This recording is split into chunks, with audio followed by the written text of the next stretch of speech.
class. I'm going to show you how to wash cells now. And so, first of all, obviously, you're going to have to label your tubes. So I'm labeling my tubes.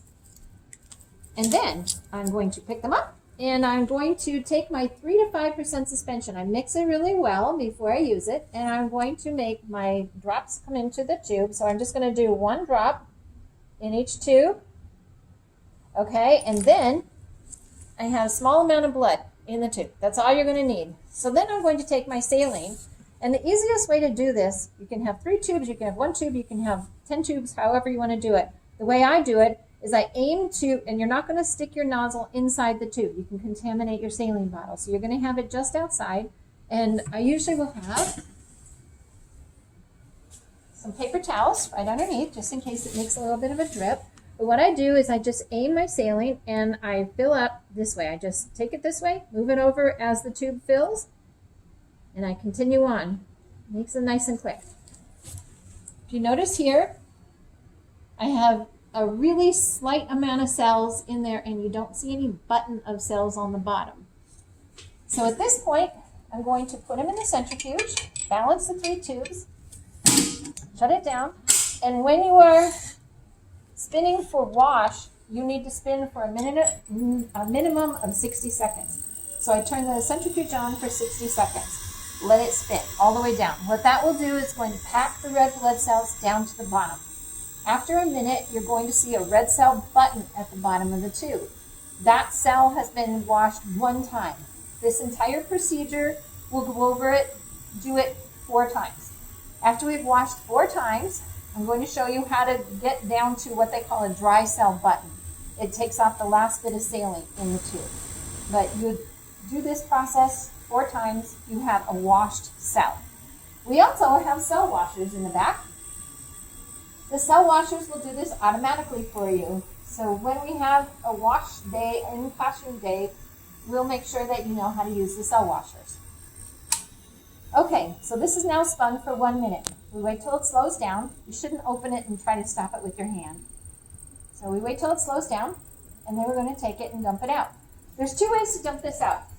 In your drawers, everyone has a beaker. You can dump out into the beaker, you can dump out into the sink. It's more convenient for you to dump out into the beaker, you can do that.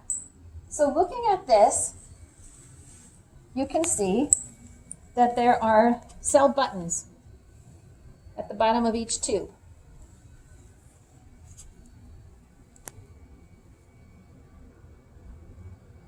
Those buttons were now washed 1 time. So what we're going to do, notice how I do this quickly. I don't do this in slow motion. You turn it upside down and let the saline go out. I keep the tubes upside down, then I turn them upright. It's going to still have a little bit of saline left in the tube. I'm going to use that saline to mix up that button. This is a really important step. If you don't remix that button, you're not going to get a good wash. Now it should look like it did when I first started. Again, going to do the exact same process again. I'm going to fill this up, fill it up at least 2/3, about 3/4 full. I go along each one, fill it up. I'm going to take it and spin. We do this entire process 4 times. At the end of 4 times, we get the dry cell button. Washing, especially 4 times, is required when you do an antiglobulin test. Sometimes some sites will require you to wash all cells at least 1 time. Washing usually will give you a stronger reaction, a clearer reaction, a cleaner reaction if you're having what they call sticky reactions. But usually you don't need to wash unless you're going through the antiglobulin phase. We'll go over that much later in the class. Okay, so we've now done it 2 times. You would do this entire process 4 times, the exact same thing, 4 times, but we're only going to do it 2 times to save time. So again, if you notice, there's a button on these cells. Can you see it? Mm-hmm.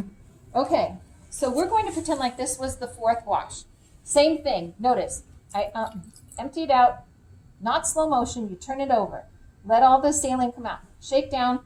The last time, I take it and I blot it on the paper towel.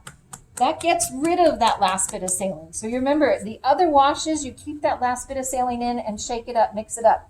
This one, all I left in the cells was the cell button. That's all that's down there. You just see a little bit of cell in there. There's going to be a little bit of red blood cell that's going to be coated on the bottom of the tube, but now if I went to put in my reagents, I would be able to see my reaction. That's how you wash your cells.